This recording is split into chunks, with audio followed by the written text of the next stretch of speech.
Bienvenidos los ganadores del Expo. Bienvenido Gloria Flores. Bienvenido Petro, nuestro presidente. ¡Viva Petro! Se vive, se siente, Petro presidente.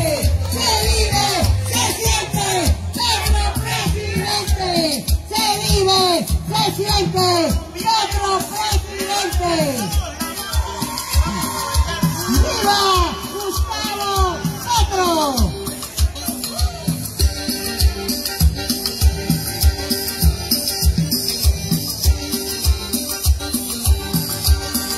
Compañeros de la provincia de Guayaquil,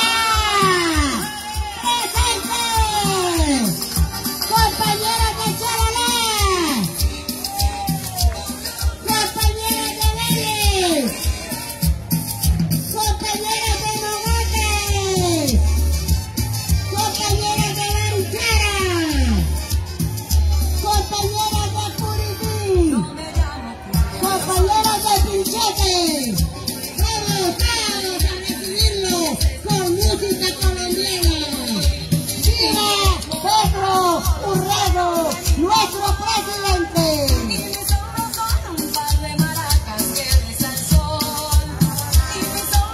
Bienvenido Petro a la tierra guadentina y comunera.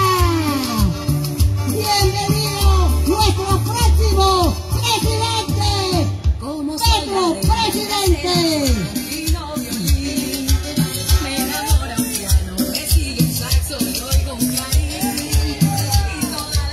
Por favor, nos vamos a retirar de la valla porque se van a caer.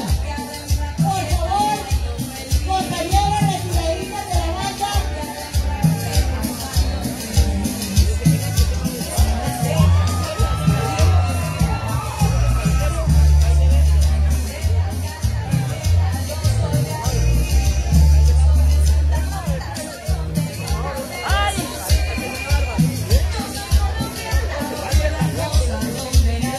Compañeros, inmediatamente arriba nuestro amigo Pedro, todos al centro, por favor.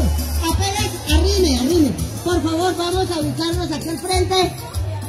Vamos a dar el recibimiento a nuestro amigo y compañero Petro.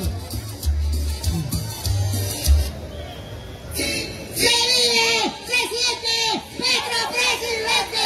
Se vive, se siente, Petro presidente.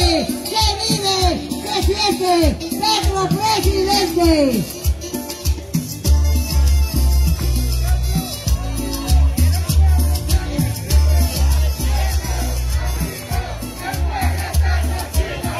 Petro, amigo, el pueblo está contigo. Petro, amigo, el pueblo está contigo.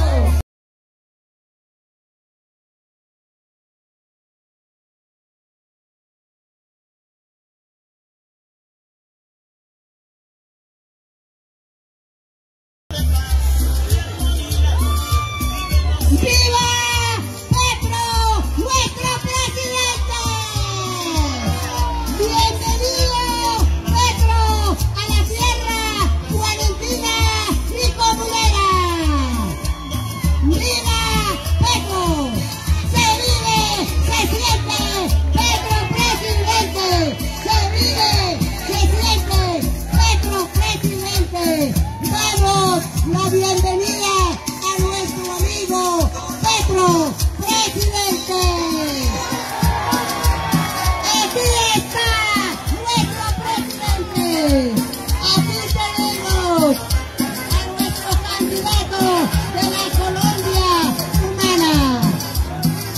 Vamos todos al centro de la calle, por favor. Petro presidente. Se vive, se siente. Petro presidente. Se vive, se siente. Petro presidente. Se vive, se siente. Ven, vamos todos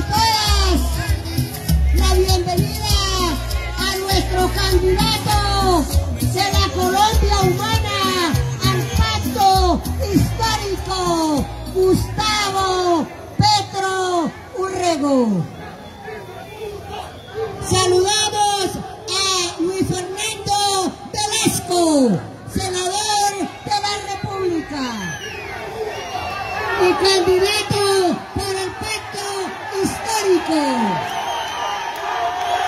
¡Viva el pacto histórico! No vayan a agredir a los uribistas, que aquí se les respeta. Lo que sí le pido es a la población que está ahí correrse a pesar del sol aquí al frente. Nosotros no somos como ellos. A los que piensan diferente que nosotros se les respeta. Bueno, quiero...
Sin agredir a nadie, sin agredir a nadie. Este es el gobierno de la paz.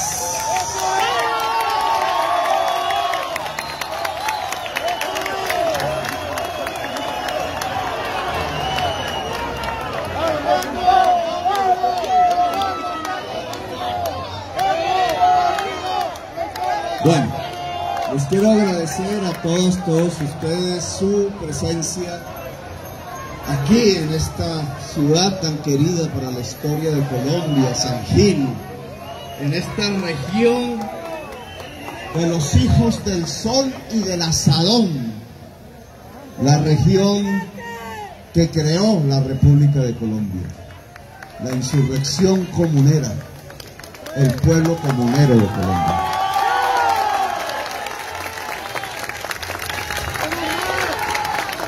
De muy joven, muy jovencito, un niño casi, estudiando en Zipaquirá, allá en la plaza que se llama así, la Plaza de los Comuneros, fui entendiendo a través de lo que en el colegio me decían, de la importancia que había en esa generación de muchachos y muchachas que nacieron en este territorio y que crearon la República de Colombia a partir de un acto de rebeldía, de un acto de no estar de acuerdo con las cosas que estaban allí vigentes, en un acto de libertad, de emancipación. Esos muchachos y muchachas nacidos en Mogotes, en El Socorro, en San Gil, en Charalá, creyeron en una ilusión quizás mucha gente le diría en esa época: ustedes son unos locos, unas locas, ¿cómo se les ocurre hablar de una república en medio de una monarquía? Y sin embargo, fíjense, los sueños de esa muchachada que quizás leían, no tenían internet, no había televisión, apenas a la luz de la vela traduciendo libros del francés que le enseñaban palabras como la democracia, como que el gobierno debe pertenecer al pueblo, como que la libertad es absolutamente esencial a la humanidad. Fueron construyendo a partir de ahí una rebeldía, una insurrección, la insurrección comunera. Quizás si los gobernantes de hoy vieran a esa juventud de la provincia guanantina y comunera en general, hoy les dirían terroristas. Hoy, como esas personas que estuvieron aquí intentando sabotear, les dirían HPs. Hoy a esa juventud la llevarían a la cárcel, le meterían el SMAT, le dirían que son criminales, conducirían a esa rebeldía a la tortura, a la destrucción física. Yo recuerdo al señor Galán de aquella época que fue descuartizado por caballos. ¿Qué diferencia hay hoy cuando le tiran directamente a los ojos un gas lacrimógeno para descuartizarlos, para destruirles incluso su visión? No hay ninguna. Esa juventud allá hace 2 siglos, más allá, casi 2 siglos y medio, que nació en esta tierra, le decía a su pueblo: llegó el momento del cambio. Hoy, la juventud que hay hoy en esta tierra y en todas las tierras de Colombia le está diciendo a sus padres, a sus madres, a los vecinos, a la sociedad toda: llegó el momento del cambio. Y por eso yo quiero trazar aquí un pacto, una posibilidad entre esta persona que vivió en esta región, allá en Girón, joven aún, que estudió y se hizo un dirigente, vamos a ponerle esas letras, revolucionario, porque creyó en esa juventud de hace 2 siglos y medio. Vamos a hacer un pacto con el pueblo de Santander. Un pacto de 2 grandes capítulos, 2 incisos de un contrato social, antes que nada. El primero, un pacto para que Santander sea vanguardia del cambio en Colombia. Que Santander ya no prohíbe, ya no fortalezca a las fuerzas más reaccionarias de este país, que nos están conduciendo a una sin salida, a un mundo de hambre, a una situación en donde se puede destruir precisamente la república, es decir, el sueño de esa juventud de muchachos y muchachas de hace 2 siglos y medio. Un pacto por el cambio. El pacto que queremos con Santander es que Santander, como en el pasado, sea la vanguardia de un cambio. Y un segundo capítulo del gran contrato social, y es que no se puede hacer un cambio si son los corruptos los que gobiernan. Que cualquier idea de transformación práctica, cualquier idea de renovación, cualquier idea de emancipación y superación no se puede volver realidad si quienes gobiernan son corruptos. El pacto que les propongo es que los corruptos se van para la cárcel.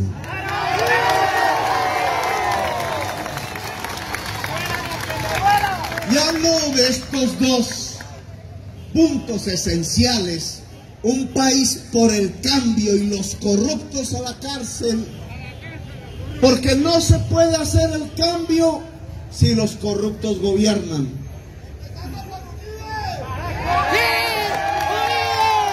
Pero tampoco si solo luchamos contra corruptos, sin ideas podemos hacer el cambio.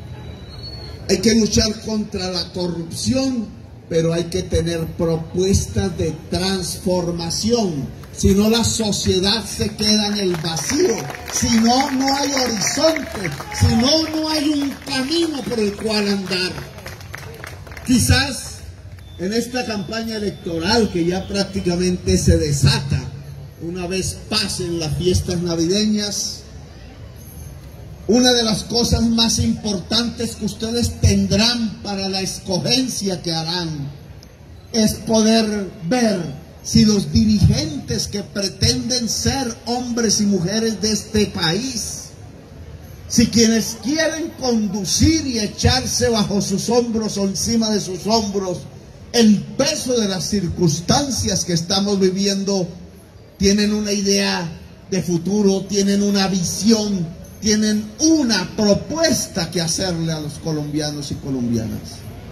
No se trata de palabras hermosas simplemente, que se pueden decir muy fácilmente en un discurso.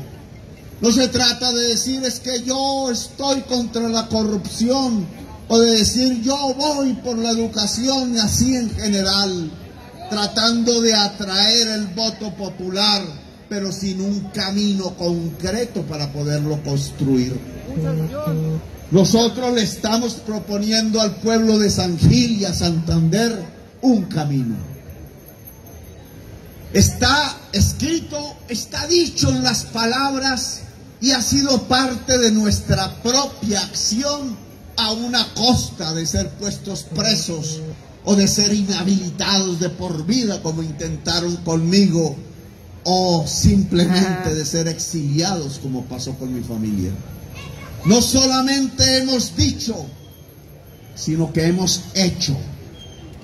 Cuando decimos hay que reformar la salud de esa ley 100, que la convierte en un negocio, siendo un derecho fundamental de cada ser humano, y qué tan derecho precisamente en los tiempos del COVID, no solamente lo estamos anunciando, sino que lo hicimos cuando fui alcalde de Bogotá.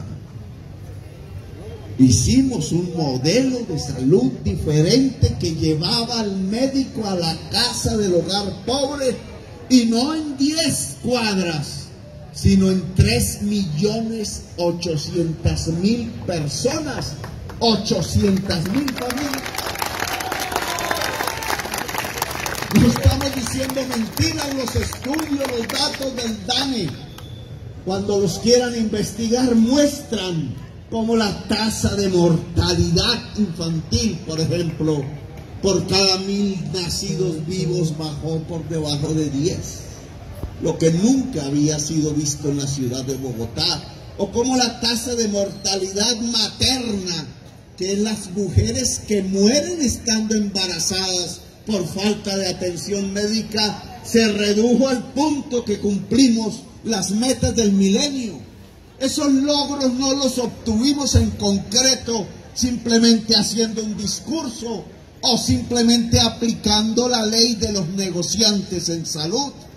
Aquí está por ahí Guillermo Alfonso Jaramillo, médico cirujano, incluso residente en Bucaramanga, que fue el secretario de salud, y me podrá desmentir si lo que hicimos en la transformación de la salud, al llevar de manera permanente equipos médicos, 5.000 en total entre enfermeras, médicos, psicólogos, etcétera, al hogar del pobre, y tener unidades territoriales de salud pública permanentemente en la calle y en la casa de la gente, no logró entonces reducir las metas de mortalidad y mortalidad, y sí lo hizo. Y por eso yo puedo decir, no solamente en este tema, sino en el educativo, en el laboral, en los derechos de la gente del común, nosotros el común, decía la proclama de esos muchachos y muchachas de hace 2 siglos y medio. Podemos decir que no estamos hablando carreta. Podemos decir que con seriedad estamos mostrando un camino de reformas que permitan que los derechos fundamentales de la persona y de las comunidades se pueda garantizar de manera real y no simplemente como carreta en Colombia. Poder garantizar los derechos fundamentales. No estamos hablando de la solución a todas las problemáticas que la existencia humana puede tener y que tendrá además hacia el futuro, sino que estamos hablando de los derechos esenciales de un ser humano que se tienen que garantizar simplemente porque es un ser humano, ni más ni menos. Si lo logramos, ese es el nombre de la paz. La paz no es un tratado entre gente armada, llámense como se llamen, yo hice uno de esos.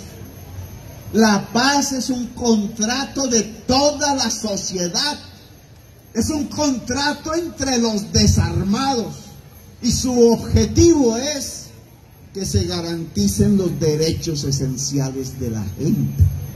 Ese es el verdadero nombre de la paz. A eso es lo que lo llamo la gran paz, la paz grande, que no ha existido en la historia de Colombia. En la historia de Colombia republicana, después de esa insurrección de las juventudes de esta provincia hace 2 siglos y medio, lo que sucedió es que los dueños de los esclavos, no los dueños de la libertad, lo que sucedió es que quienes vivían de las rentas que le daban los esclavos, no los que trabajaban y eran hijos del sol y el asadón, lo que sucedió fue que esas élites de esclavistas que se construyeron bajo el dominio español fueron los que se quedaron con el poder.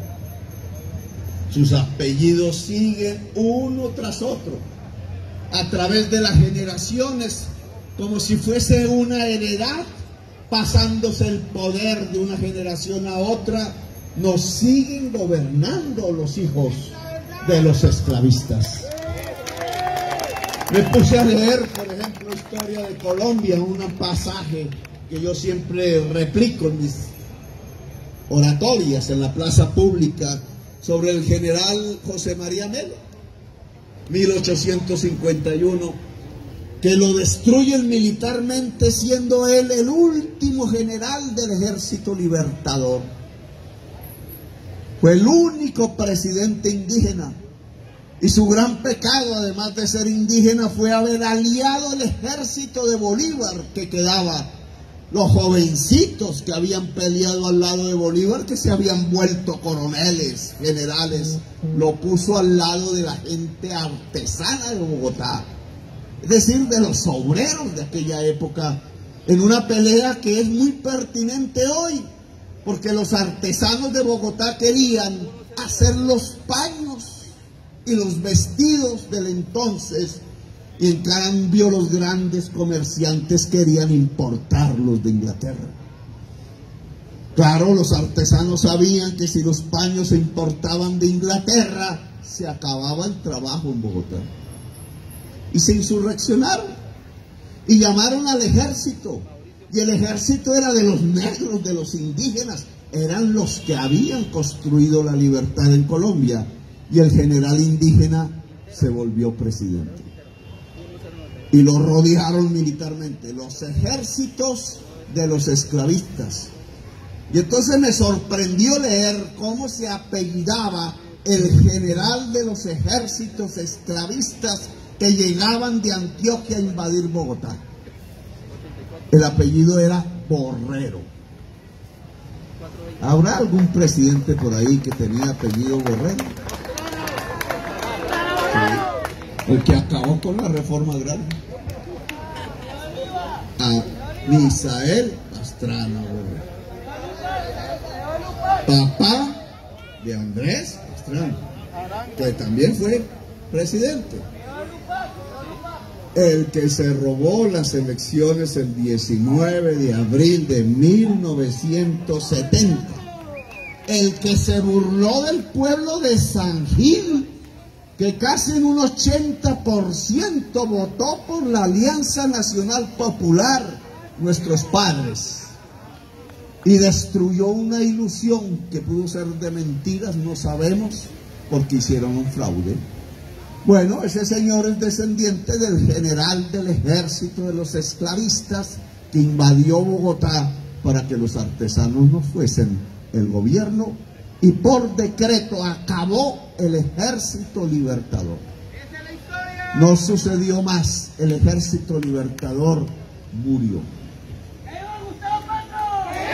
Esta historia nos va mostrando que simplemente en Colombia no ha existido un contrato social, que a partir de liberarnos de los españoles, lo que vino fue una república de la exclusión, que se burlaron de la democracia, que se burlaron de la idea de libertad, que construyeron un mundo para 5 personas, no para 50 millones de colombianos y colombianas. El sinónimo de lo que ha sucedido en la historia de Colombia, la palabra que podría resumir esa historia es exclusión. Por eso el cambio que queremos hacer ahora tiene también una sola palabra que podría resumir lo que queremos hacer: democracia. Contra la exclusión, democracia.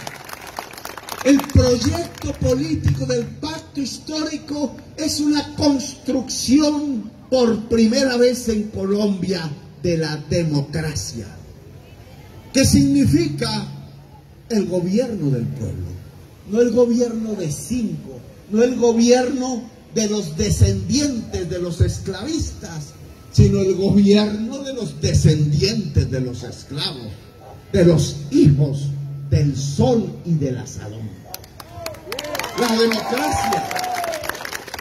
democracia es un contrato social, decía Rousseau, un contrato social que permita ponernos de acuerdo en las normas de la convivencia, precisamente para que pueda haber paz.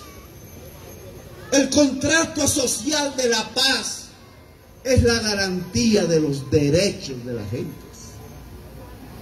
Lo que estamos invitando a liberales aquí presentes conmigo, por ahí está mi Fernando Velasco, mi senador del Partido Liberal. Hablaba un gran dirigente empresario conservador de San Gil hace un instante, porque estamos invitando también al conservatismo, las viejas formaciones políticas que hicieron parte de la historia de Colombia, y las nuevas, a las gentes que no están en fuerzas políticas, que están en fuerzas sociales, a las juventudes que están ya pensando de otra manera, al ama de casa, al religioso, sea católico, sea protestante o musulmán o cualquiera de las creencias, porque en nuestro gobierno habrá libertad de cultos y nadie será molestado por sus creencias espirituales. Estamos invitando al conjunto diverso, cultural, regionalmente, socialmente, de la sociedad colombiana a hacer un pacto. El pacto que permita las reformas fundamentales. No todos los problemas los podremos solucionar, pero los que tenemos que priorizar antes que nada son las soluciones a los problemas fundamentales de la sociedad. Por eso he recuperado un concepto de un gran dirigente conservador, Álvaro Gómez Hurtado, el concepto del acuerdo sobre lo fundamental. Álvaro Gómez, todos sabemos, de joven, fue un instigador de la violencia.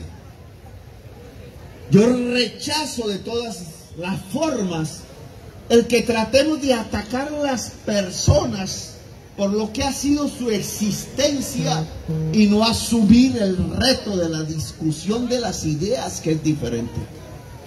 Porque ese Álvaro Gómez que podemos ver en su juventud como un hombre de armas que desataba a través del discurso la violencia contra los liberales, fue transformándose en su existencia de tal manera que con el M-19 derogó la Constitución de 1886, más goda que esa Constitución, ¿para dónde? Y generó la Constitución de 1991. Y al poco tiempo fue asesinado. Aún no sabemos por quién. Una existencia que nace de una manera y termina de otra. Y no porque fuera incoherente, porque así es la vida humana, porque el mundo va cambiando, se va transformando, porque parte de lo que tiene que ser el genio de un dirigente político es poder leer el mundo para trazarle perspectivas a su propia sociedad. Ese señor Álvaro Gómez fue transformando desde el pensamiento fascista en el que se educó poco a poco su manera de entender la sociedad, hasta que logró, al lado de quien era la insurgencia más importante y armada de ese momento, querida por buena parte del pueblo colombiano, el movimiento 19 de abril, hacer la constitución que hoy dirige a Colombia. Por eso no podemos cerrarnos hacia un nuevo sectarismo, no podemos ser generadores de un nuevo odio político. Sabemos en la historia nacional qué significa la secta y el odio. Si es que se mataron 300.000 colombianos porque tenían una camiseta azul o una camiseta roja. Esa parte de la historia no se nos puede olvidar.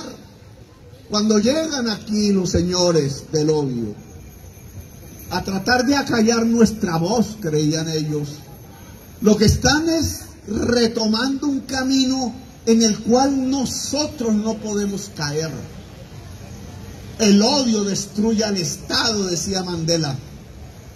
El odio destruye una república. La reconciliación construye una nación. La reconciliación es fundamental para rehacer la República de Colombia, lo que decía Jorge Eliezer Gaitán, la reconstrucción moral de la República. Ya lo preveía, gran dirigente que era. Reconstruir moral, ética y democráticamente la República de Colombia hoy nos implica una especie de perdón social excepcional, un momento de reconciliación. Por eso la conducta personal, tanto de dirigentes como de integrantes de esta idea de cambiar a Colombia, no puede asimilarse a la conducta y la manera antiética de los generadores del odio en Colombia.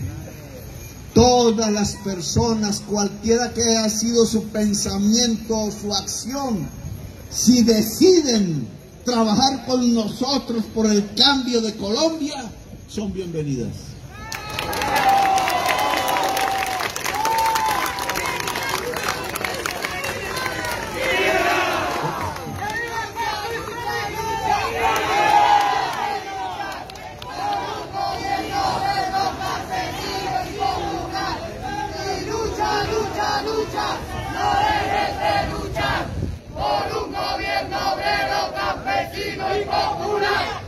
Por eso queremos recoger de esa experiencia histórica las ideas básicas del programa del Pacto Histórico que programamos para el 2022. Queremos recoger de los liberales la idea, el concepto y lo que habían alcanzado a desarrollar de la revolución en marcha. Las ideas de López Pumarejo, que se trasladan a Jorge Eliezer Gaitán y al señor Gabriel Turbay, que por dividirse permitieron el triunfo del fascismo en Colombia y se hundió en sangre y fuego. Un liberalismo de la revolución en marcha que propuso la reforma agraria en Colombia, que propuso la modernización del agro, que propuso un pacto entre los obreros y los empresarios, que propuso una industrialización del país, que propuso sustituir importaciones, que propuso democracia, y fue hundido a sangre y fuego ese programa a mediados del siglo XX, y el concepto de un conservador como Gómez del acuerdo sobre lo fundamental. En cierta forma, lo que estamos proponiendo es, bajo las condiciones del siglo XXI, un acuerdo sobre lo fundamental para desarrollar la revolución en marcha. Ese es el pacto histórico. Aterricémoslo. ¿Qué significa eso ahora?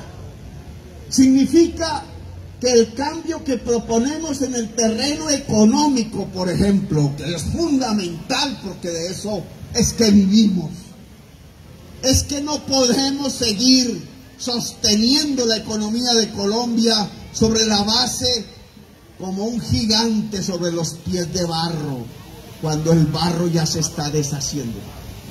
No es posible seguir sosteniendo la economía colombiana sobre el carbón y el petróleo. El mundo no los quiere porque pueden destruir la vida toda del planeta en el corto plazo. La élite colombiana quiere seguir viviendo de gorra. Decía mi mamá, de gorra. No he vuelto a oír esas frases. De vagos, como dice la Cabal. Vagos. Claro, es muy fácil sacar del subsuelo lo que el hombre no puso.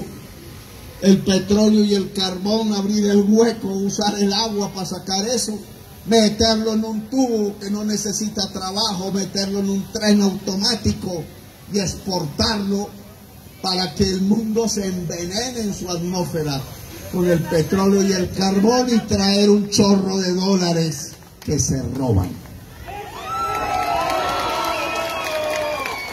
Mira el negocio que se hace con eso. Nos creemos si vemos RCN, que es que nos volvimos ricos, así pensaban los venezolanos. No, pues es que llegan 40.000 millones de dólares de exportación de petróleo y carbón. El café no llegó a 6.000 millones de dólares en su mejor año. Riquísimos. 40.000 millones de dólares hacen las cuentas los economistas de Bogotá. Y si le suman la cocaína, 15.000 millones de dólares más, 65.000 en un año, año 2013. El café llegó a 6.500 millones de dólares. Y entonces, ¿cómo va a ser de estúpido Petro, dicen, de sustentar una economía de manera diferente al petróleo, el carbón y la cocaína? Bueno, ese chorro de dólares que nos llegó, que hizo que el peso colombiano fuese de 1.500 pesos por dólar, año 2013, 2014, se convirtió en divisas enormes, grandes para la historia de Colombia. Y esas divisas se dedicaron a dos cosas: a financiar el crecimiento de las importaciones. En la misma magnitud empezamos a importar 50.000 millones de dólares de camisas, pantalones, motos, carros, neveras, televisores, etc. Alimentos, 13 millones de toneladas. Y nos creímos ricos con eso. Las cuentas de los economistas de Bogotá decían: le estamos comprando al mundo 50.000 millones de dólares. Sí, nuestro petróleo y nuestro carbón sirvió para proteger los puestos de trabajo y la riqueza de Corea del Sur, de China, de Bangladesh, de la India y de los Estados Unidos. Pero en cambio eso iba por los barcos a través del puerto de Buenaventura, cogiendo la carretera hasta la línea, hasta le hicieron un túnel para que las tractomulas llegaran más rápido a Bogotá, a Medellín, a Cali, a vender los productos importados. Y se crearon en Fenalco la agremación de los 5 grandes importadores de Colombia. Y les dieron todas las garantías, el levante automático por medio del cual ningún agente de policía puede abrir un contenedor de esos. Y entonces vendieron camisas, pantalones, zapatos, medias. Vendieron televisores, neveras, motos, carros. Y fueron quebrando al que producía el maíz, al que producía el arroz, al que producía el café, al que producía el frijol, al que producía el frique, al que producía y producía y fueron quebrando a la señora que producía la camisa y el pantalón, y al señor que producía los zapatos, y al que alcanzó a hacer neveras y televisores en Colombia y hasta carros. Se fue cerrando la economía productiva del país, reemplazada por una renta que fácil venía del extranjero. Cambiamos dólares por puestos de trabajo. Los economistas de Bogotá, de los ministerios del poder, eran absolutos ignorantes en materia económica, porque la economía lo enseñaron los padres de esa ciencia. No se mide en dólares, se mide en puestos de trabajo. Hicimos un negocio absurdo, vender 65.000 millones de dólares al mundo en petróleo, carbón y cocaína para quebrar nuestra propia producción, para cerrar los puestos de trabajo en Colombia. Y por eso nos volvimos una economía raquítica, una economía de mentiras, una economía igual que la venezolana. Solo falta que se caiga el precio internacional del petróleo y se acaba la riqueza. Y efectivamente lo que pasó a partir del año 2015 es que se cayó el precio del petróleo. Y ya no había productor de frijol, ya no había el del maíz, ya no estaba el de la papa en la misma dimensión que antes. Ya el café no podía sostener la economía, y lo que creció en Colombia entonces fue el hambre. El año pasado las ciudades de Colombia se transformaron en ciudades del hambre. Y el peso del cual nos sentíamos orgullosos porque podíamos comprar en los moles comerciales de Miami ropa barata, hecha en China, 1.500 pesos por dólar, hoy es 4.000 por dólar. Ahora somos pobres en el mundo. El proyecto político del señor Uribe terminó especializándonos solamente en un producto que es el que actualmente se exporta: cocaína.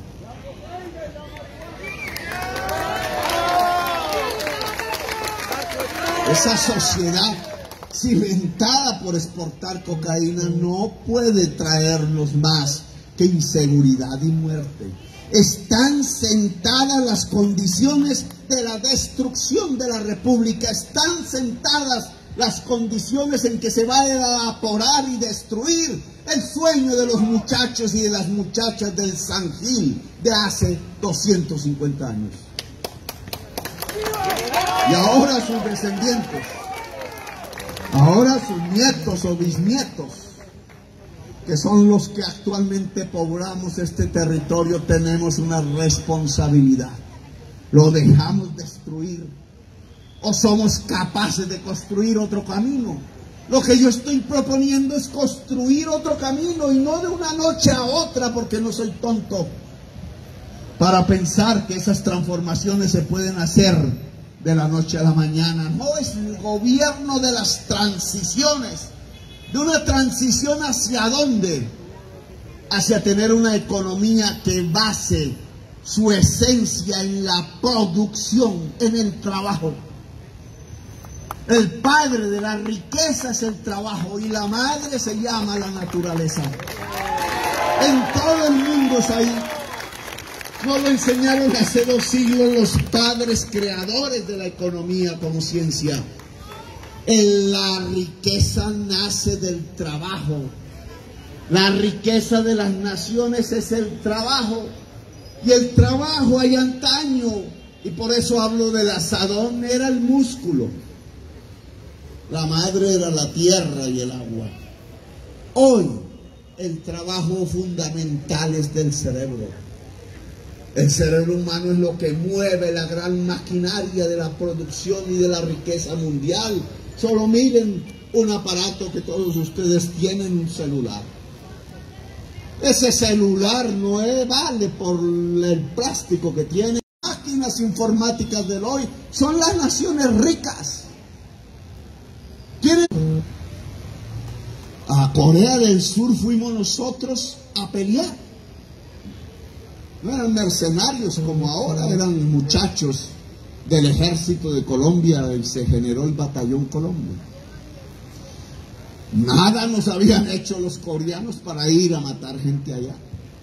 Pero allá fuimos, porque los presidentes del entonces eran los culpables del genocidio en Colombia. Y entonces, para tener la bendición de los gringos, hicieron lo que los gringos querían. Y mandamos un poco de gente a la guerra de Corea. En ese momento nosotros éramos ricos frente a los coreanos. Éramos cafeteros. Colombia y café eran sinónimos. Y los coreanos eran más pobres. Hoy, Colombia y cocaína son sinónimos. Y los coreanos son 10 veces más ricos que nosotros. ¿Qué hicieron los coreanos para ser 10 veces más ricos en este tiempo que nos separan del día en que fuimos a su guerra y el hoy? Ellos se dedicaron a hacer una reforma agraria y modernizar su agricultura, y a partir de ahí industrializaron a partir del conocimiento humano. Ahora exportan los celulares, nosotros lo compramos. Ellos son los ricos, nosotros pobres. Somos pobres de conocimiento. Esa es la realidad de hoy. Por eso el camino que yo indico no es el socialismo cubano, que por lo menos desarrolla conocimiento, vive y hacen las vacunas contra el COVID. No es el Estado pobre de Venezuela viviendo de la ilusión petrolera. El camino que yo propongo es la Corea del Sur. Una reforma agraria en Colombia. Volver a la agricultura, sí. Volver al surco, los hijos del sol y del asadón. Todavía podemos hacerlo. Nuestra gran ventaja histórica, a diferencia del vecino, es que todavía, por ser hijos y nietos del surco, tenemos una cultura laboral, un espíritu de trabajo que es la base de la riqueza. Lo que ha sucedido es que esa cultura laboral de los colombianos y las colombianas, esa lucha por producir, no se puede aplicar porque nos quitaron las condiciones para poder producir. Las condiciones básicas de la producción, es decir, de la generación de riqueza. Si la mayoría del pueblo colombiano no las tiene, pues está condenado a la pobreza. Por eso somos una de las sociedades más desiguales socialmente de la tierra. Por eso entre las naciones de la OCDE somos el país más desigual socialmente. Así no se puede construir un contrato social, así no podemos convivir en paz, así no podemos construir una democracia, así no podemos prosperar. Disminuir esa desigualdad social no empobreciendo a los ricos, sino enriqueciendo a los pobres. Implica una democratización, una entrega a las mayorías de las condiciones para poder producir. Y aquí el señor Hernández debe ponerme cuidado. ¿Cuáles son las condiciones para poder producir? Son 3, son simples. Podemos no ponerlas en palabras tecnocráticas para decir, uy, qué inteligentes, Petro. Pongámoslas en palabras coloquiales para poderlos entender bien. Son 3. Se puede producir si hay dónde producir. Se puede producir si se sabe cómo producir. Y se puede producir si hay con qué producir. Son las 3.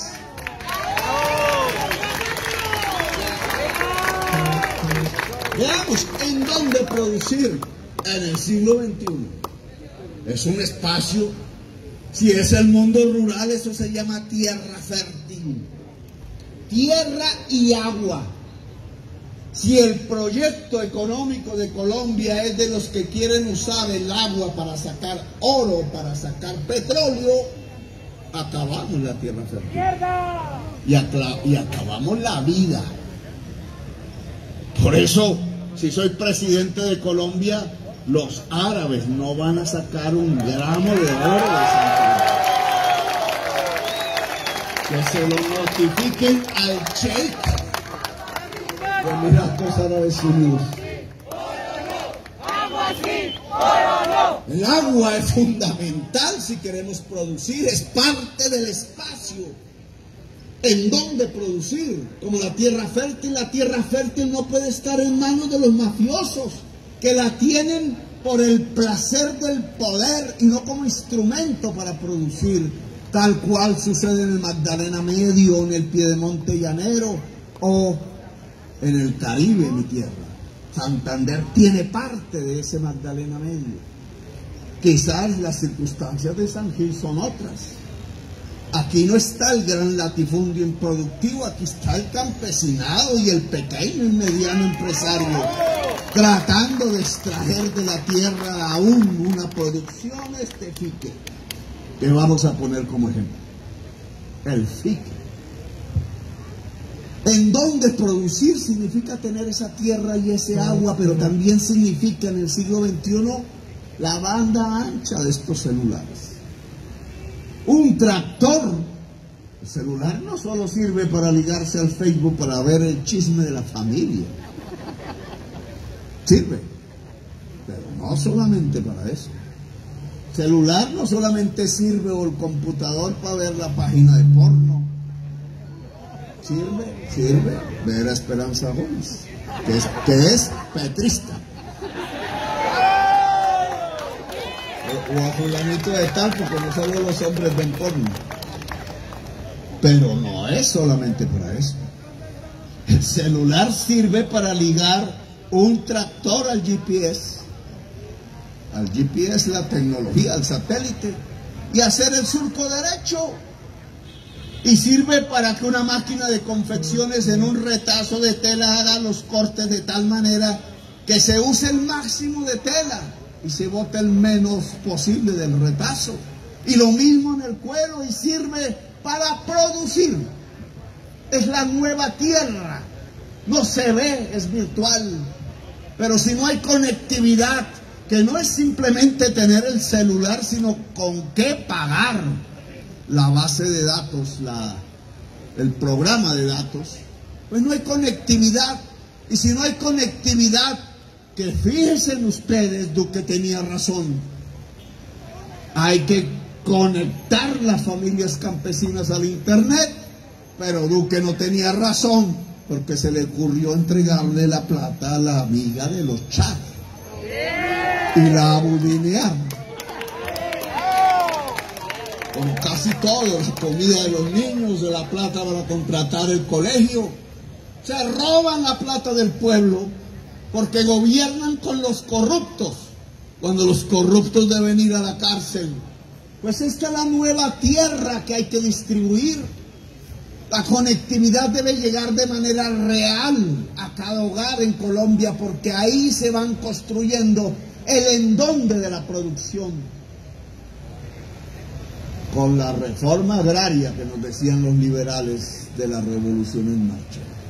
Porque la tierra no puede ser un instrumento de poder. La tierra tiene que ser un instrumento de producción y trabajo. ¿Y con qué? ¿Con qué se produce? Con la plata, con el dinero que se compra, la máquina que paga fuerza de trabajo, si es un gran capitalista, o el ingreso de quien trabaja la máquina, que paga los insumos. Miren lo que acaba de pasar ahora con monómeros. La palabra fuera no se usa en el pacto histórico, porque todos están invitados adentro. Miren lo que acaba de pasar con monómeros. La empresa colombo-venezolana que hacía el abono en Colombia. El sectarismo y el odio de Uribe se la entregó a los amigos de Guaidó, quebraron y se robaron la empresa, no se produce abono en Colombia y ahora lo importamos de Bielorrusia.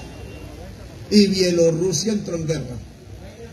El precio pasó de 60.000 a 175.000 y la mayor parte de los agricultores de Colombia están a punto de quebrar. Por odio y sectarismo, por brutalidad económica. ¿Con qué es ese dinero para poder comprar los insumos, la máquina, el saber? Y ese dinero, como dicen los ladrones, está en los bancos. Pero ¿a quién le entregan ese dinero los dueños de los bancos? A 5. Ya ni siquiera entregan dinero para producir, ya ganan es de las utilidades del petróleo. Ya se volvieron, son los dueños de las concesiones de carreteras, se adueñaron de la economía del país y el crédito lo usan para ellos mismos. Las cotizaciones que hacen las trabajadoras y trabajadores en los fondos privados de pensiones, la usan ellos para los negocios de ellos. O si no, fíjense en la Ruta del Sol 2 y la sociedad de Luis Carlos Sarmiento con Odebrecht. Cuando llega el señor ya cumplida su edad a pedir la pensión, entonces el dueño del banco le dice: no, hermano, acabamos la renta vitalicia. Y claro, uno se queda pensando, miércoles, pues no me dé la renta vitalicia, pero déme la pensión. No, es lo mismo. A la pensión le pusieron el nombre de renta vitalicia.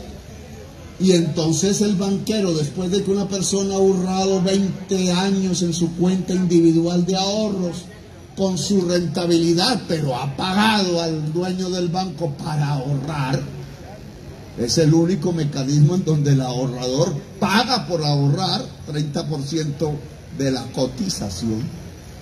Termina con que ya no hay renta vitalicia, es decir, no hay pensión.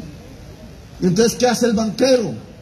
Le devuelvo su ahorro con su rentabilidad, excepto lo que pagó por ahorrar, en cuotas cómodas mensuales. No le devuelve toda la plata. ¿Qué es lo que haría uno si tiene una cuenta de ahorro? Deme el saldo. No, el saldo se lo pago en cuotas, pero hasta que se acabe. Si la señora o el señor vive más que el tiempo en que se consume su propio ahorro, se regó. Es lo que Alejandro Gaviria hablaba en su famoso texto imitando a Jonathan Dwight. Se muere de hambre. No hay pensión en Colombia, es un engaño. Han usado el ahorro, que es parte del trabajo y la producción de Colombia, que es de los trabajadores y las trabajadoras y los empresarios, para hacer negocios con esa plata, y han conculcado y burlado el derecho a pensionarse en el país. Por eso propongo una reforma al sistema de pensiones que dé pensión. Pero los banqueros no quieren, entonces le dicen a través, porque son los dueños de los medios de comunicación, a la sociedad que no voten por el loco de Petro, que es un castrochavista comunista y no sé qué. La pensión es un derecho que generó el capitalismo y el comunismo. ¿Ese con qué es el dinero del crédito? Y ese crédito tiene que democratizarse, tiene que llegar a la gente que trabaja. Para eso entonces hay que crear competencia a los 5 banqueros que dominan el crédito en Colombia. Hay que volver a fortalecer lo que era la caja agraria. Hay que volver al crédito de fomento. Hay que fortalecer la cooperativa financiera. Hay que transformar incluso al tendero que fía en parte del sistema financiero, porque fiar es dar crédito. Y es parte entonces de un sistema de finanzas. Hay que lograr que el dinero llegue a la gente que quiere trabajar. Eso se llama democratizar el crédito. Hay que generar banca pública. Yo no voy a expropiarle el banco a Luis Carlos Sarmiento, pero Luis Carlos Sarmiento tiene que pagar los impuestos de ley y tiene que competir. Tiene que competir con la banca pública y la banca privada virtual y la caja cooperativa y el ahorro del barrio. Si le gustó, bien, si no, dedíquese a otra cosa. Pero el crédito tiene que llegar a la gente. Y ahí tienen ustedes el con qué. Y finalmente hay algo que es fundamental como condición de la producción. El transporte. Hay que saber. Y cuando se habla de saber, se está hablando del sistema educativo de Colombia, del conocimiento. El señor Uribe decidió en una reforma constitucional quitarle el crecimiento a los recursos de la educación para comprar armas. Aún hoy hablan de invertir 4.000 millones de dólares, claro, del chorro petrolero en aviones de guerra. 4.000 millones de dólares que sirven para llenar a Colombia de sedes universitarias. Cuando yo hablo de sedes universitarias, la periodista entonces me pregunta, ¿y de dónde sacará la plata? Pero cuando Duque habla de 4.000 millones de dólares en aviones de guerra, y si no le preguntan, es la misma plata. Lo que pasa es que la prioridad es diferente. Una sociedad que decide gastarse el recurso no en la educación de sus hijos, sino en la forma de matar a sus hijos, es una sociedad suicida. No tiene sentido dentro de la humanidad. Es una decisión absurda. Es como un padre de familia que en lugar de pagarle el estudio a su hijo, le comprara un revólver cuando tiene 5 años de edad. Eso fue lo que hizo el presidente. Y por eso, si yo soy presidente, ese artículo vuelve a ser el mismo de antes. Vuelve a crecer el presupuesto de la educación pública. Porque debe haber un objetivo esencial. Y es que toda la juventud colombiana pueda estudiar educación superior. Porque es así en el tiempo que tendremos las matemáticas, que tendremos la física, la química, la poesía, el arte, la cultura, la biología, para poder hacer la máquina que hacen los coreanos del sur. El día en que nosotros hagamos en Colombia esas máquinas, ese día seremos ricos. Seremos ricos de conocimiento. La riqueza tiene como base el trabajo, y el trabajo en el siglo XXI tiene como base el conocimiento y la educación. Democratizar el saber, democratizar el crédito y democratizar el espacio de la producción. Es entregarle a millones de colombianos y colombianas la posibilidad de generar riqueza y por tanto la posibilidad de tener una sociedad más justa, próspera, más democrática. Una sociedad que si puede financiar los derechos fundamentales del ser humano, entonces se convierte en una sociedad en paz. Ese es el programa que no se puede hacer con corruptos. Pero ese es el programa que tiene las ideas concretas para trazar un sendero hacia adelante. Un camino, un horizonte, una bandera real de transformación de Colombia. Esa es la invitación que le hacemos a la ciudadanía de San Gil, de la provincia de Guarentá y Comunera, y a todo Santander y a toda Colombia, para construir, como decía Jorge Eliezer Gaitán, reconstruir la república moral y democráticamente. Ética. El corrupto se va para la cárcel. Y democrática. Las condiciones para la riqueza se le entregan a millones de colombianos. Ese es el programa del pacto histórico. Y la invitación a volver la mayoría en las elecciones al Congreso de la República, que una santanderiana de Raca, Bandaca,